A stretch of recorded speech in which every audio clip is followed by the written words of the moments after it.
Ibu bapak, saudara-saudara sekalian, sidang jamaah sholat Jumat yang insya Allah dimuliakan dan dirahmati oleh Allah Subhanahu wa Ta'ala. Alhamdulillah, tahun 2021 telah kita lalui. Sekarang kita lagi menikmati tahun 2022. Berbicara tentang tahun baru dan lepasnya tahun, itu berarti kita berbicara tentang waktu. Dan ketika Allah berbicara tentang waktu, Allah menyediakan satu surah yang khusus membahas tentang waktu. Yang saya kira kalau kita orang Islam pasti menghafal surah ini. Dan surah ini termasuk surat yang paling pendek dalam Al-Quran. Salah satu hikmahnya berbicara soal waktu, Allah memberi satu surah yang pendek. Allah ingin mengingatkan kepada kalian, wahai hambaku, waktumu di dunia sangat ringkas. Jabatanmu di dunia sangat ringkas. Ilmumu di dunia sangat ringkas. Kekayaanmu di dunia sangat ringkas. Tapi ingat, semua yang ringkas itu tanggung jawabnya panjang. Apa gerangan surah itu? Wal asr. Innal insana lafi khusr. Illa alladhina amanu wa amilus salihati wa tawasaw bil haqq wa tawasaw bis sabr. Demi masa, sesungguhnya manusia dalam kerugian. Bayangkan, Allah sudah menegaskan manusia dalam kerugian. Kecuali, Allah jelaskan, kecuali mereka yang tidak merugi dengan waktu. Satu, aman. Beriman kepada Allah. Silakan jadi orang kaya, beriman kepada Allah. Silakan jadi jenderal, pejabat, bupati, wali kota, gubernur, menteri, presiden, silakan. Beriman kepada Allah.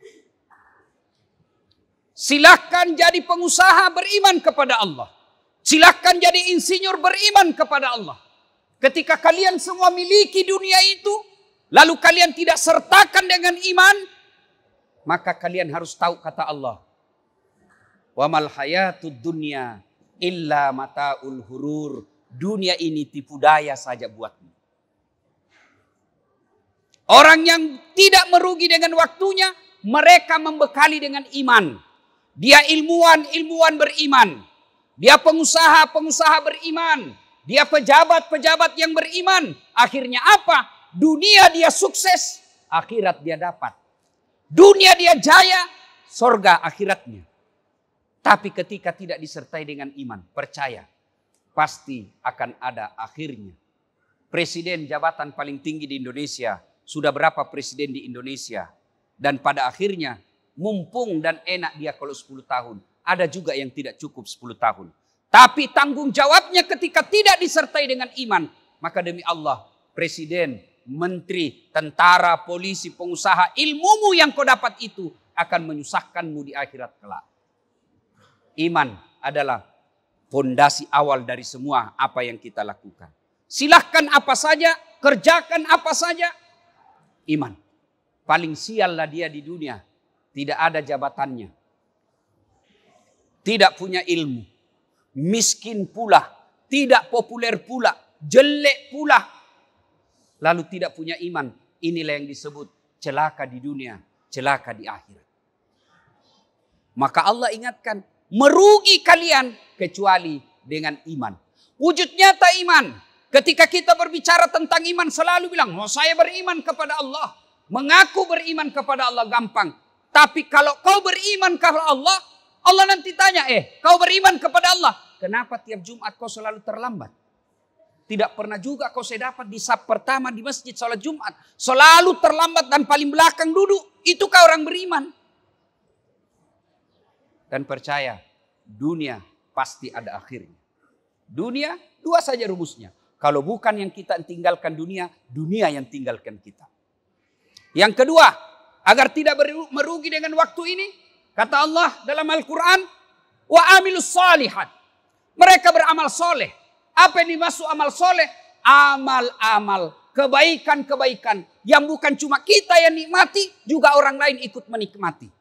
Saya cerdas, saya pintar, tapi kepintaran saya hanya menyelamatkan diri saya, bukan amal soleh namanya. Pintar, dia sebarkan kepintarannya ke orang lain.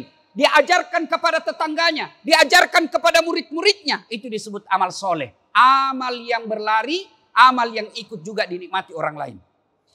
Ada orang kaya, tapi kekayaannya hanya dinikmati sendiri. Dia tidak menjadi amal soleh. Amal soleh kekayaannya ikut dinikmati orang lain. Itu disebut amal soleh.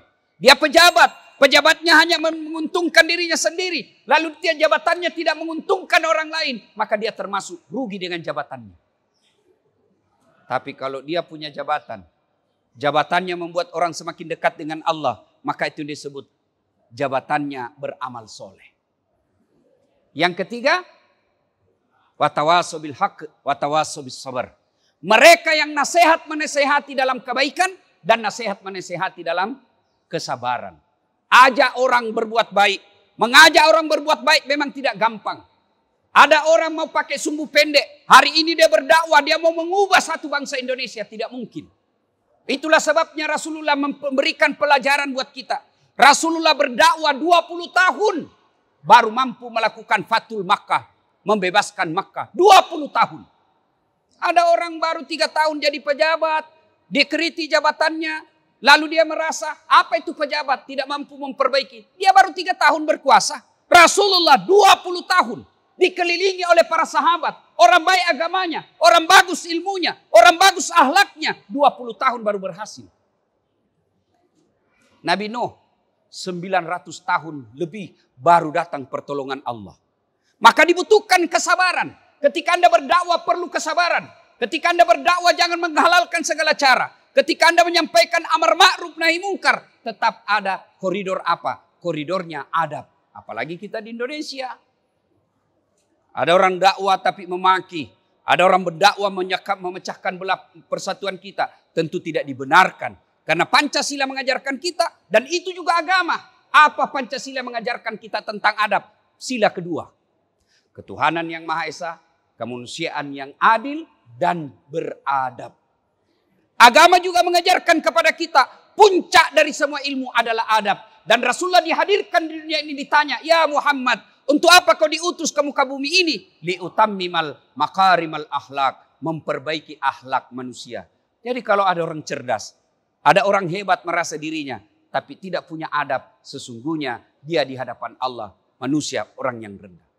Akhirnya Bapak Saudara yang saya muliakan. Kita memasuki tahun baru.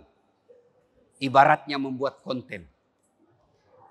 Sekarang ini masa media massa. Sepertinya semua kehidupan kita direkam di medsos. Makan, masukkan video. Jalan di mobil, foto, share. Kalau itu dikembalikan ke dalam ayat ini, Allah memberikan kita waktu 2022. Silakan kau bikin konten. Silakan kau bikin apa saja rekaman dan fotomu untuk di akhirat akan ditayang. Semua yang kita buat di dunia, semua yang kita lakukan di dunia itu konten. Rekaman-rekaman. Siapa yang rekam? Bukan kameramen. Siapa yang rekam? Rakit dan atid. Apa saja yang kau lakukan. Kekayaanmu, jabatanmu, kemiskinanmu, ilmumu, akhlakmu. Semua direkam.